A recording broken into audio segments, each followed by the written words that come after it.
الحمد لله نحمده ونستعينه ونستغفره ونؤمن به ونتوكل عليه ونعوذ بالله من شرور أنفسنا ومن سيئات أعمالنا من يهده الله فلا مضل له ومن يضلله فلا هادي له ونشهد أن لا إله إلا الله وحده لا شريك له وأشهد أن محمدًا عبده ورسوله أما بعد فأعوذ بالله من الشيطان الرجيم بسم الله الرحمن الرحيم إذ يقول لصاحبه لا تحزن إن الله معنا صدق الله العظيم وصدق رسوله النبي الكريم ونحن على ذلك لمن الشاهدين والشاكرين والحمد لله رب العالمين۔ دوستو اور بزرگوں، اللہ رب العالمین کی مطہر منور کلام میں سے کچھ حصہ تلاوت کیا ہے۔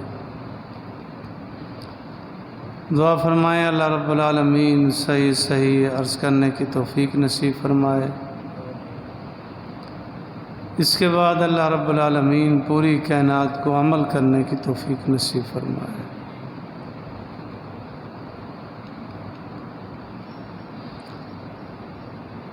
سفر کا مہینہ ہے۔ اسلامی مہینوں میں یہ دوسرا مہینہ ہے۔ پہلا مہینہ محرم الحرام، دوسرا ہے سفر۔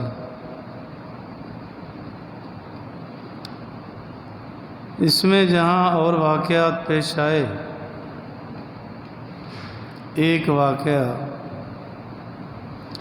جناب رسول اللہ صلی اللہ علیہ وسلم کی ہجرت کا واقعہ پیش آیا۔ ہجرت کہتے ہیں اپنے وطن کو چھوڑ کر کہیں اور جانا۔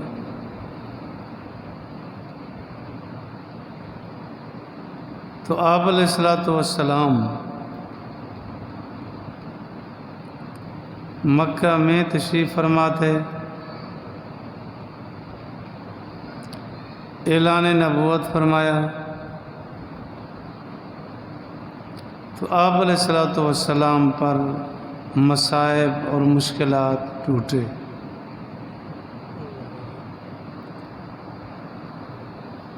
جیسے اعلان نبوت فرمایا تو جن کے مقدر میں اللہ نے رکھا تھا وہ اسلام میں آنے لگے۔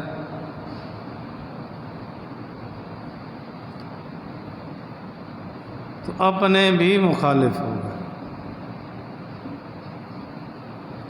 مخالفت اور عداوت بھی حد سے زیادہ۔ آپ علیہ الصلوۃ والسلام نے مشرکین کو، خاندان کو جمع فرمایا، اعلان فرمایا کہ اگر میں تمہیں کہوں کہ پہاڑ کے پیچھے دشمن حملہ کرنے والا ہے، کیا مان لو گے؟ تو سب نے کہا ہم ضرور مانیں گے، اس لیے کہ آپ نے کبھی زندگی میں جھوٹ بولا ہی نہیں، ہمیشہ آپ سچ بولتے۔ تو آپ علیہ الصلوۃ والسلام نے فرمایا قولوا لا الہ الا اللہ محمد الرسول اللہ صلی اللہ علیہ وسلم۔ آپ نے فرمایا لا الہ الا اللہ کہہ لو تفلحون، کامیاب ہو جاؤ۔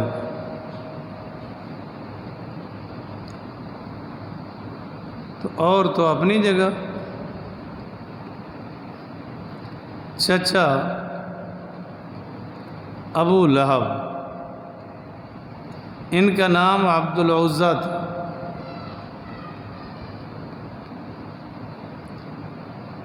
بڑا بری طرح پیش ہے۔ تباً لگا لہذا جماعتنا، یہ کہنے لگا۔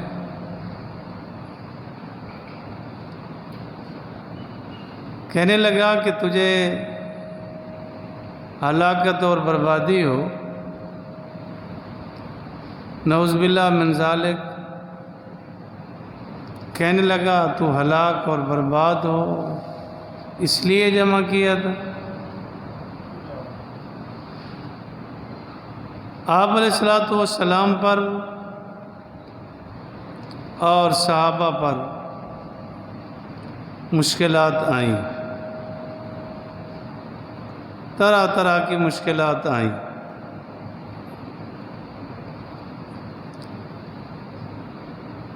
یہاں تک بھی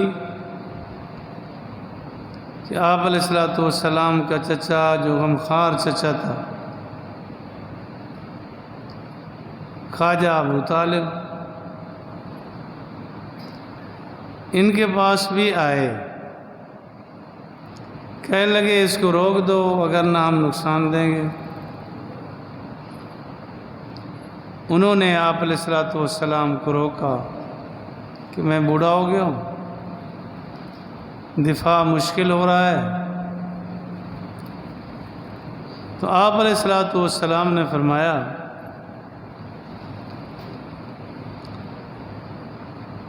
اگر میرے دائیں ہاتھ پہ سورج اور بائیں ہاتھ پہ چاند رکھ دیں تب بھی ان کی سننے کے لیے تیار نہیں، میں اللہ کی وحدانیت کو عرض کروں گا، بیان کروں گا۔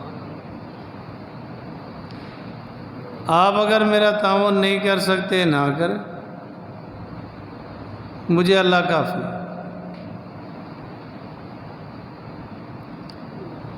مشرکین مکہ نے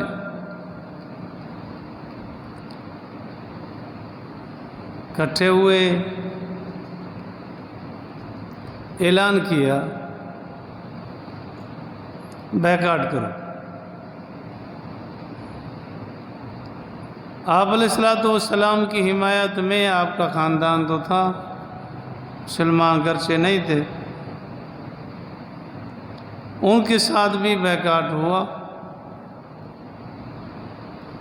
شعب ابی طالب میں آپ علیہ الصلوۃ والسلام نے 3 سال قید کاٹی، سب کچھ بند کر دیا گیا کہ باہر سے کوئی چیز نہیں آئے گی۔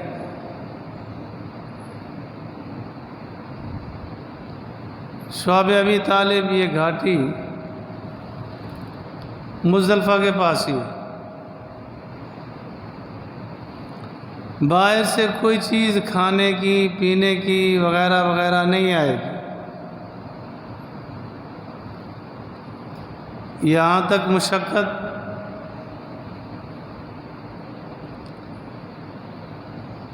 پتے کھانے پہ گزارا کیا۔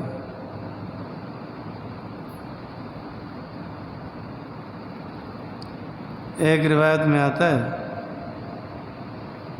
کہ آپ علیہ الصلوۃ والسلام تشریف لے گئے اور کچھ پتے جھولی میں لے آئے،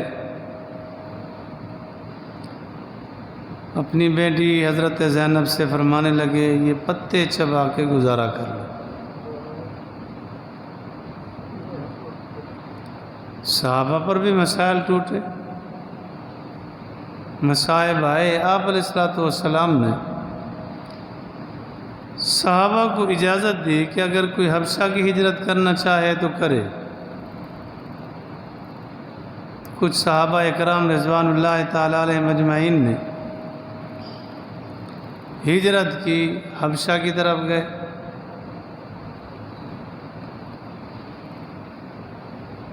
آپ علیہ الصلوۃ والسلام حکم کے وحی کے منتظر تھے کہ مجھے اجازت ملے۔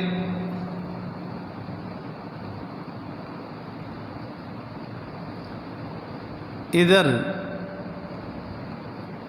یہ لوگ اپنی جگہ پریشان تھے کہ اسلام بڑھتا جا رہا ہے، اسلام والے بڑھتے جا رہے ہیں۔ دار الندوہ ایک مکان، اسی حوالے سے ندوہ کہتے ہیں، خاص راز کی باتیں، مشورے۔ تو دار الندوہ مکان ایک منتخب کیا ہوا تھا کہ اس میں بیٹھتے تھے اور مشورے کرتے تھے۔ ابو جہل نے میٹنگ بلائی، اکٹھے ہوئے کہ کیا کیا جائے۔ ایک رائے یہ آئی کہ ان کو یہاں سے نکال دیا جائے۔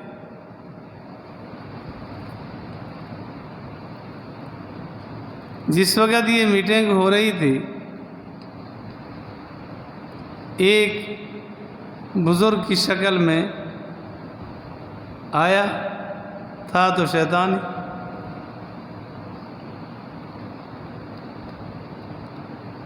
وہ بھی کہتا ہے میں شریک ہونا چاہتا ہوں، میں نجد سے آیا ہوں، پتہ چلا ہے کہ کسی عام مشورے کے لیے تم بیٹھے ہو، میں بھی شریک ہو جاتا۔ نیکی کے مشورے کے لیے تو کبھی کبھی کوئی فساد کا مشورہ ہو تو سارے خود بخود آ جاتے ہیں۔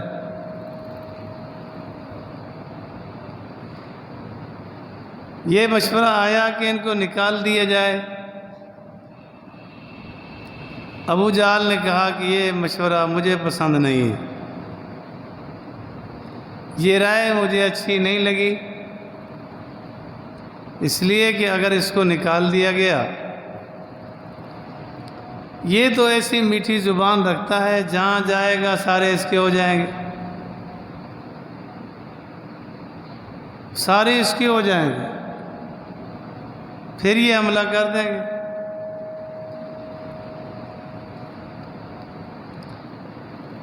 ایک نے رائے دی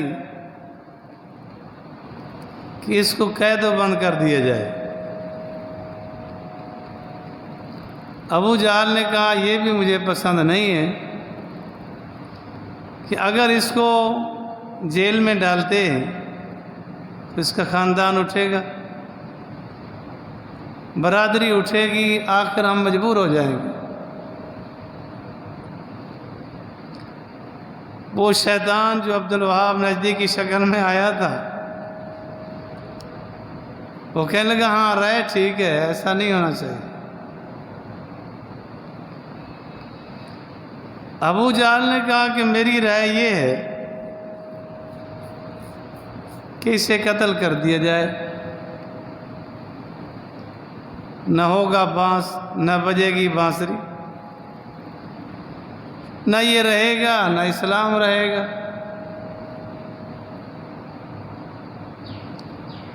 تو کفر یہاں تک سوچتا ہے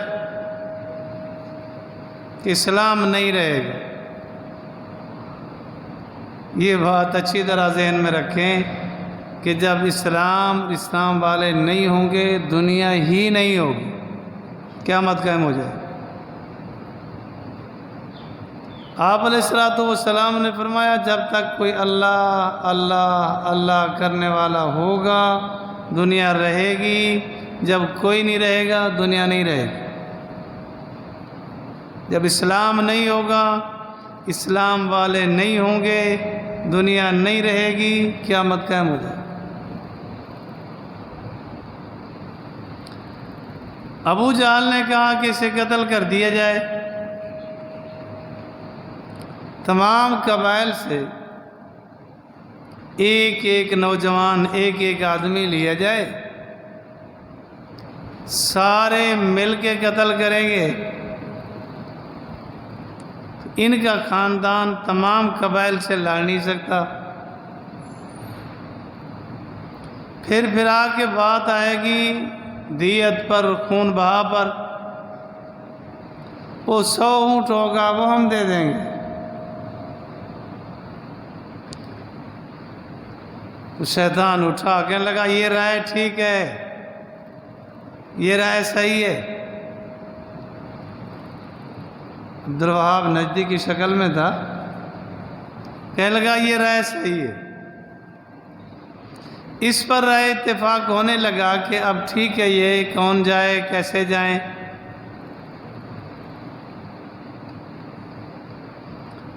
ادھر اللہ رب العالمین نے آپ علیہ الصلوۃ والسلام کو بھی وحی بھیجی اور اجازت دے دی کہ آپ ہجرت کریں۔ آپ علیہ الصلوۃ والسلام ایک مرتبہ پہلے صدیق اکبر رضی اللہ تعالیٰ نے جب ہجرت کی جا رہے تھے اور راستے سے روکے گئے تو آپ علیہ الصلوۃ والسلام نے فرمایا ٹھہر جاؤ، جب اللہ اجازت دیں گے۔ تو اس وقت سے صدیق اکبر رضی اللہ تعالیٰ عنہ تو انتظار میں تھے۔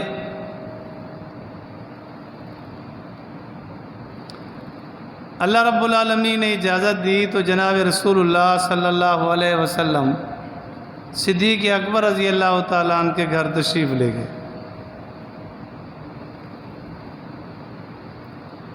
فرمایا اللہ رب العالمین نے اجازت دے دی ہے، تیاری کرو۔ جب تشریف لے گئے تو آپ علیہ الصلوۃ والسلام نے فرمایا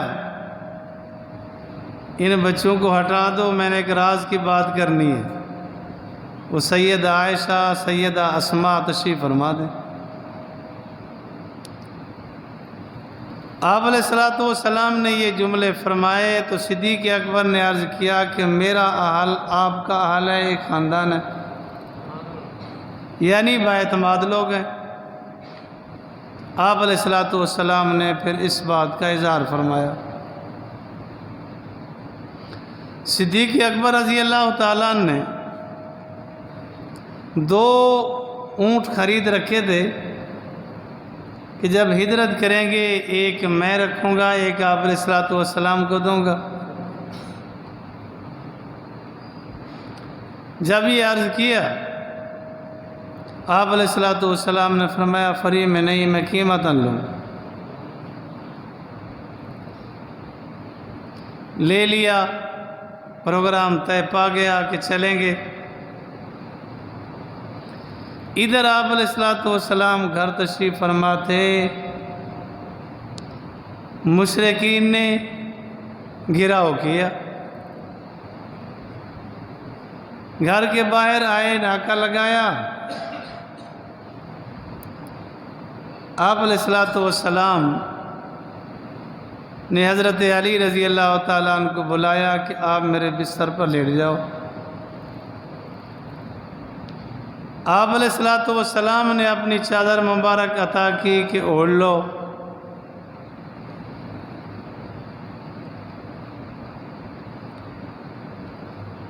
آپ علیہ الصلوۃ والسلام کے بستر پر اس وقت آرام کرنا یہی تھا نا کہ اپنی زندگی ہتھیلی پہ رکھنی۔ مشرکین نے گھیرا ہوا ہے، آخر حملہ کریں گے۔ حضرت علی رضی اللہ تعالیٰ عنہ لیٹے اور نیند آئی۔ روایات میں ہے کہ جب ان سے پوچھا گیا کہ آپ کو نیند کیسے آ گئی تو فرمانے لگے کہ جب آپ علیہ الصلوۃ والسلام نے مجھے لٹایا، سلایا، تو آپ نے فرمایا کہ علی میں ہجرت کرنے لگا ہوں اور میں وہاں جہاں مسجد قباء ہے وہاں کا فرمایا کہ میں انتظار کروں گا، آپ آئیں گے پھر آگے چلیں گے۔ تو مجھے یقین ہو گیا تھا کہ میری شہادت اس وقت نہیں ہے، میں یہاں سے زندہ جاؤں گا اور پہنچوں گا۔ میں پرسکون سو گیا تھا۔ آپ علیہ الصلوۃ والسلام نے حضرت علی رضی اللہ تعالیٰ عنہ کو اس لیے سلایا کہ مشرکین مکہ کی امانتیں حضور کے پاس تھیں، اسلام قبول نہیں کیا تھا، لیکن سارے امانت دار کہتے تھے واللہ قد جاء الامین، کہتے تھے یہ امین ہے۔ آپ علیہ السلام نے فرمایا ان کی امانتیں میرے پاس ہیں، یہ ان کو واپس کر کے پھر آ جانا۔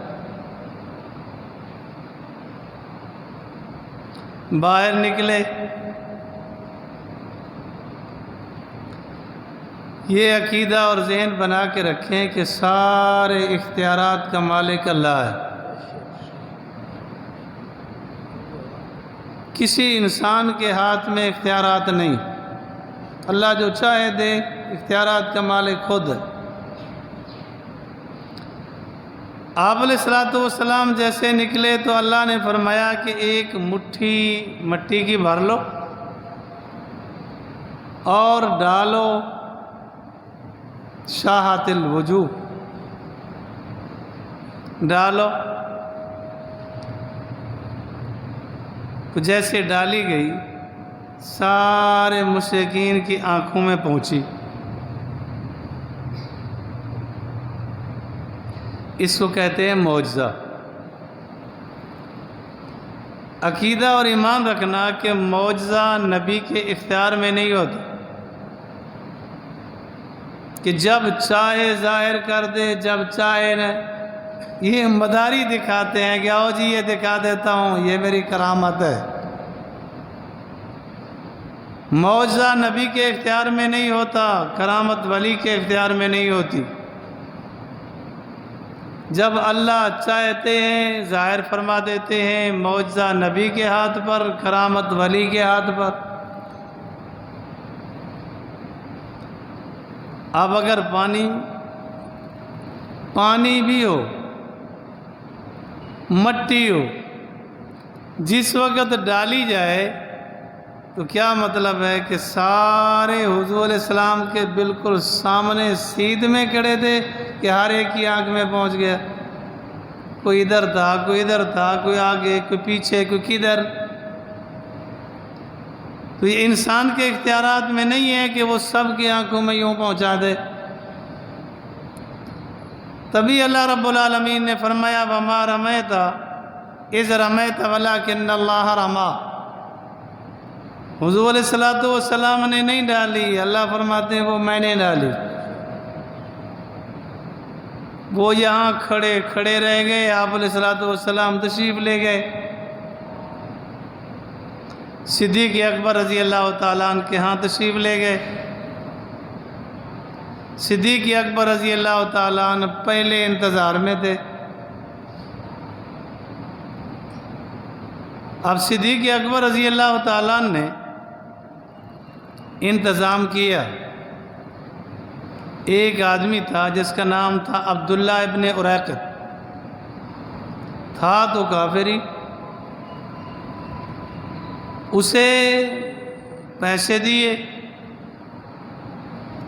کہ آپ 3 دن کے بعد فلاں جگہ آ جانا،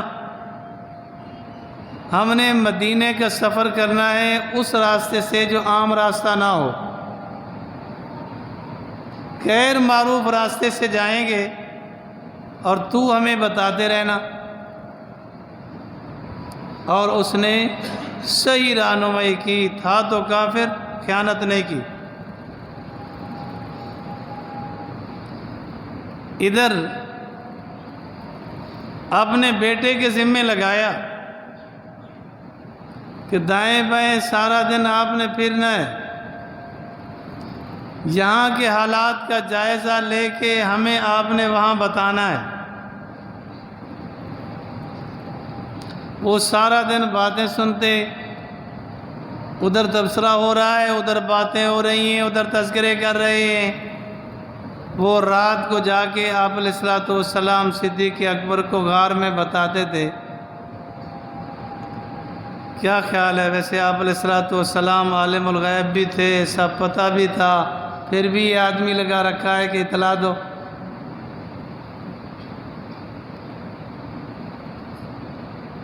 علم نہیں تھا تبھی یہ ذمہ داری لگائی گئی کہ اطلاع دیتے رہنا۔ صدیق اکبر رضی اللہ تعالیٰ نے اپنے خادم کے ذمہ لگایا کہ پھرتے پھراتے بکریاں وہاں قریب لے آنا اور ہمیں روزانہ دودھ پلا کے آنا۔ گھر کہے گے کہ کھانا تیار کر کے تم نے بھیجنا ہے۔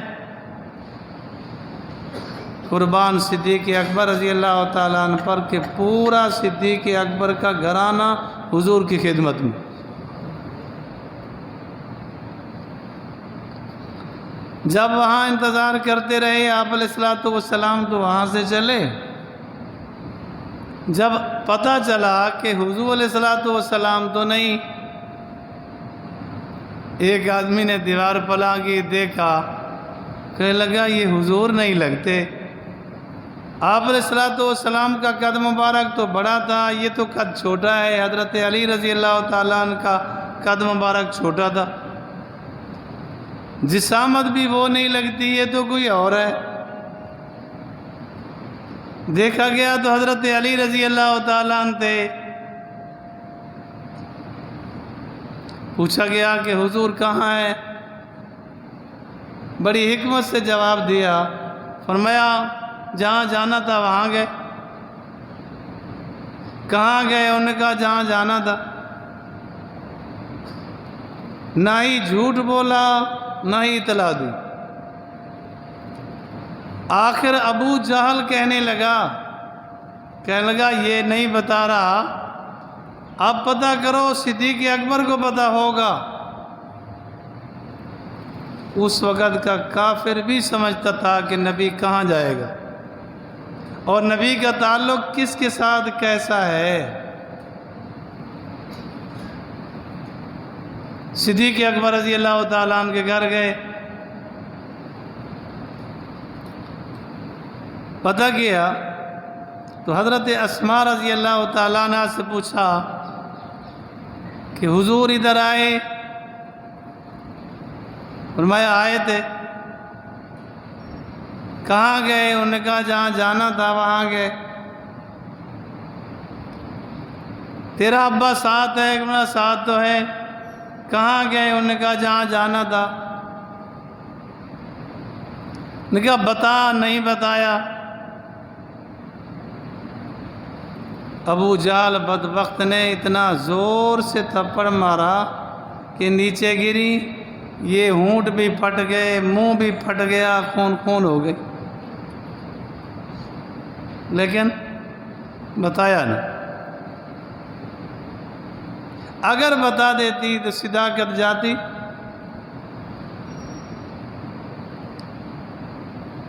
نہیں اطلاع دی۔ ادھر صدیق اکبر رضی اللہ تعالیٰ عنہ حضور علیہ الصلوۃ والسلام کو لے کے چلے۔ چلتے چلتے کبھی آپ علیہ الصلوۃ والسلام سے آگے ہو جاتے، کبھی پیچھے ہو جاتے۔ ایک آدمی ملا تو اس نے کہا یہ کون ہے؟ اب اگر یوں بتا دیتے کہ حضور علیہ الصلوۃ والسلام ہیں تو خطرہ تھا، اگر کسی اور کا کہتے ہمارے جیسا ہوتا تو گول مول کر جاتا نا، لیکن پھر صداقت جاتی۔ صدیق اکبر رضی اللہ تعالیٰ عنہ نے فرمایا ھذا الرجل یہدینی السبیل، یہ آدمی ہے مجھے راہ دکھا رہا ہے۔ یہی ذہن تھا کہ یہ سیدھا جنت میں لے جائے گا۔ اس نے سمجھا کہ یہ ادھر کا راستہ کوئی بتانے والا ہے، اس وجہ سے جا رہے۔ جب بعد میں صدیق اکبر رضی اللہ تعالیٰ عنہ سے پوچھا گیا کہ کبھی آپ آگے ہو جاتے تھے کبھی پیچھے ہو جاتے تھے، ایسا کیوں؟ فرمانے لگے مجھے اپنا تو فکر تھا ہی نہیں، بس یہ فکر تھی کہ جب یہ احساس ہوتا کہ کہیں پیچھے سے کوئی حضور پہ حملہ نہ کر دے، میں پیچھے ہو جاتا کہ میں پہلے جاؤں پھر حضور تک پہنچے۔ جب مجھے احساس ہوتا کہ شاید آگے سے کوئی حملہ نہ کر دے تو میں آگے ہو جاتا۔ یہ ہے صدیق اکبر، اپنی جان کی پرواہ نہیں ہے، وفا ہے اور قربان ہے۔ آپ علیہ الصلوۃ والسلام کو لے گئے، پہنچے، جو حضرات تشریف لے گئے اس غار کو دیکھا، کتنا سہولیات کے باوجود، اب تو کہہ سکتے ہیں کہ سیڑھیاں بھی بن گئی کسی حد تک، جب کوئی راستہ نہیں تھا، 600 فٹ کی اونچائی، اور آپ علیہ الصلوۃ والسلام کو کندھے پر بٹھایا۔ نبوت کا بوجھ ہے۔ سیدہ عائشہ رضی اللہ عنہا فرماتی ہیں کہ ایک موقع پر آپ علیہ الصلوۃ والسلام آرام فرما رہے تھے، آپ کا سر مبارک میری ران پر تھا، گود میں تھا، وحی اترنے لگی تو مجھے احساس ہونے لگا کہ شاید میری ٹانگ ٹوٹ گئی۔ یہ وحی کا بوجھ ہے، نبوت کا بوجھ ہے۔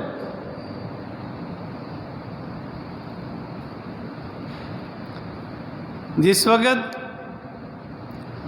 حضرت عباس رضی اللہ تعالیٰ عنہ کے گھر پر پرنالہ لگانے لگے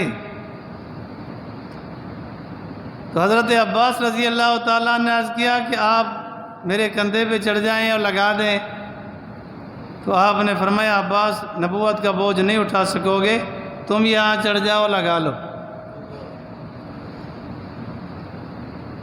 اس سے آپ نے ذرا اندازہ لگایا ہوگا کہ اللہ نے صدیق اکبر کو کیا مقام عطا کیا تھا۔ آپ علیہ الصلوۃ والسلام کو اٹھایا کندھے پر۔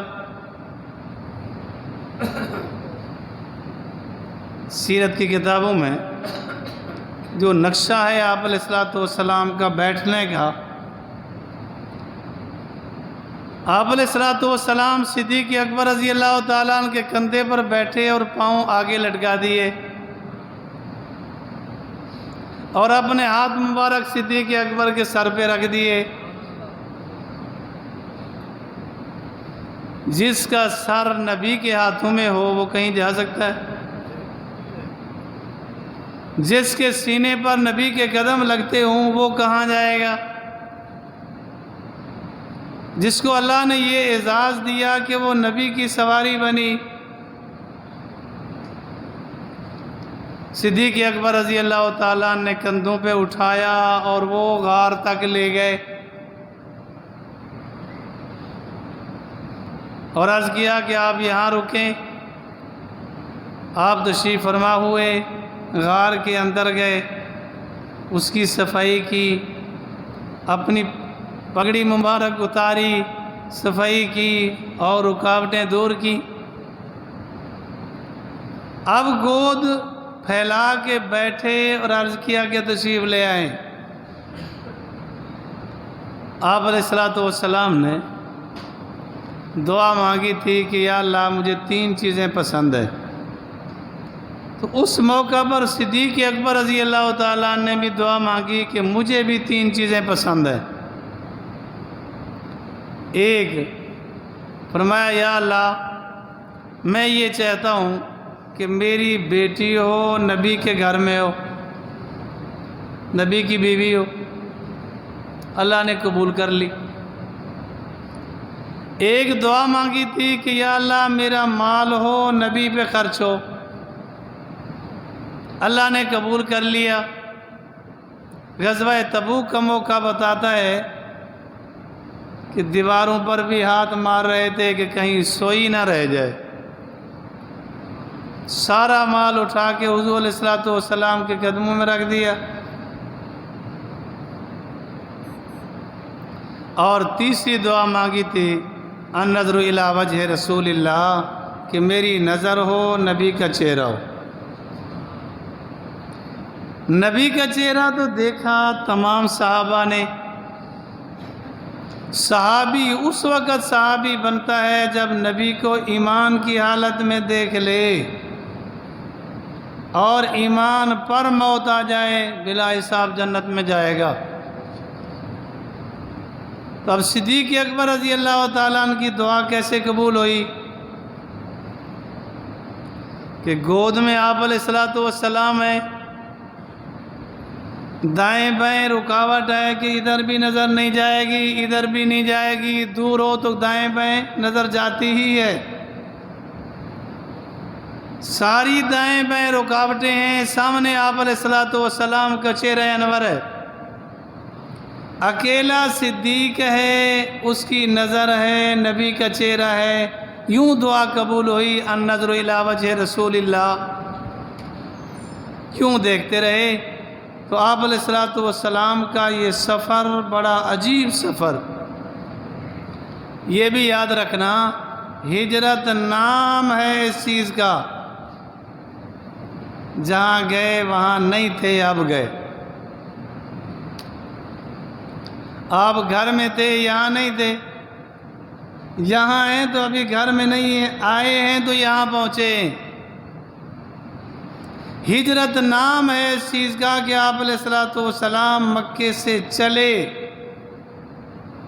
غار میں مدینہ میں نہیں تھے تب چلے اور پہنچے۔ اللہ مجھے اور آپ کو دین کی سمجھ نصیب فرمائے۔ واخر